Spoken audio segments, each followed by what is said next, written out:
நெஞ்சு எரிச்சல் இருக்குது அப்படின்னா 7 மணிக்குள்ள எல்லா பழத்தாச்சும் சாப்பிடணும். அது இங்க சொல்லித்தரோம். அந்த 7 மணிக்கு கூட கொஞ்சம் காரம் குறைவா சாப்பிட்டுக்கோ. மத்தியானத்துல கூட காய் பொரியல் பசஞ்சு சாப்பிடு, தயிர் போட்டு சாப்பிடு. என்ன டவுட் இருக்கு தயிர்ல? தயிர் சாப்பிட்டா குழந்தைக்கு சளி பிடிக்குமா? சளி பிடிக்கும் அப்படின்னு வயசானவங்க தெரியாத சொல்றது, புரியுதா? உன்னோட குழந்தை யூட்ரஸ்குள்ள தனியா உட்காந்துருக்கு. நீ சாப்பிட சாப்பாடு போய் தங்கன்னு விழ போறதில்ல. ரெண்டாவது, தயிர் வந்து உன் குடல்ல இருக்க கெட்ட கிருமியை வெளியேற்றிட்டு பேலன்ஸ் பண்ணிட்டு நல்ல கிருமியை உண்டு பண்ணும்.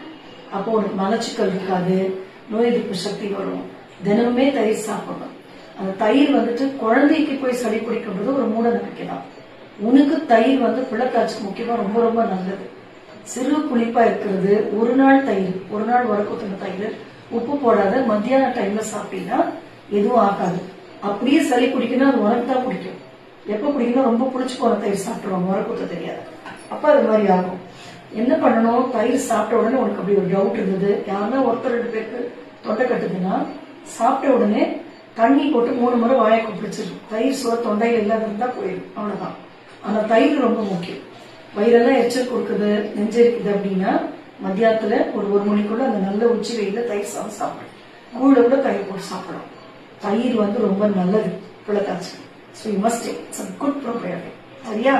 ஏதாவது சாப்பிடுறியா? இளநீர் மார்னிங் எழுந்தாட்டி குடிக்கணுமா இல்ல ஃபுட்டுக்கு அப்புறம்?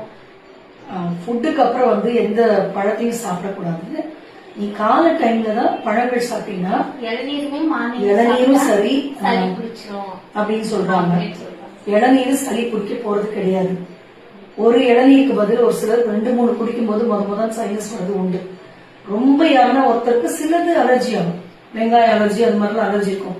ஒரு 100 பொம்பளைங்க எடுத்தா ஒரு 2 பேருக்கு தான் அதெல்லாம். 98 பேர் ஏன் குடிக்காத இருக்கணும்?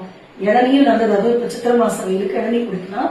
வெறும் வயிற்றுல குடிச்சிட்டு அந்த வழுக்கையும் சாப்பிட்டு, இளநீர் வழுக்க எல்லாம் சாப்பிட்டீங்கன்னா திம்முன்னு ஆயிரம் வயிறு. நீ காத்தால் டிஃபனை கூட விட்டுலாம், புரியுதா? அப்புறம் 12 மணிக்கெல்லாம் நீ லஞ்ச் எடுத்துக்கலாம். ஸோ இளநீர் ரொம்ப நல்லது. இளநீ மாதிரி ஒரு பேலன்ஸ்டு ட்ரிங்கே கிடையாது. ஒரு நல்ல ஜூஸ் எல்லாம் குடிக்கிறத விட முக்கிய பிள்ளைத்தாச்சு நான் இளநீரை நிறைய குடிக்கணும்னு சொல்றேன். யூஸ்வலாவே ஒரு பனி நாள் குளிர் நாள்னா அப்ப குடிக்க போறதுங்க, ஒரு 7 நாள்ல தாராளமா குடிக்கலாம்.